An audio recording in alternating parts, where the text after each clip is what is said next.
Well, what she outlined today are pretty broad-ranging reforms. It would actually be some pretty significant steps.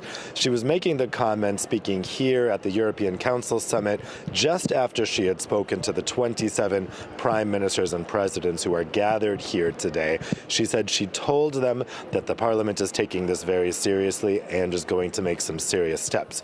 So she's envisioning that former MEPs, which is what one of the suspects here is, might no longer have free access to the European Parliament. Right now, if you've ever been an MEP, let's say if you were a UKIP MEP, you can just waltz into the Parliament at any time and wander around. That could be going away. At the same time, she's going to look at NGOs. She's going to look at their sources of funding and their activities. Two Italian NGOs based here in Brussels are under the microscope right now for allegedly funneling this money.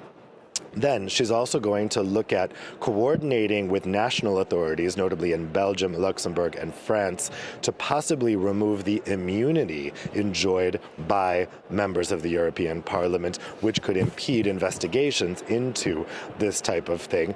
And then she's also wants to get rid of these friendship groups that exist in the European Parliament. This is when a certain number of MEPs get together and say, we are friends of country X, and then they go to that country and almost seem like they're acting in the name of the European Parliament, even though they're not doing so in any official capacity. She said today that it should be very clear who from the Parliament is the person who can officially speak on behalf of the Parliament and who is not. Of course, the difficulty with that is Eva Kaili, who is the Greek MEP, one of the 14 vice presidents of the European Parliament at the center of this, she was actually the person who officially spoke for the Parliament for the Middle East. That was her remit as a vice president.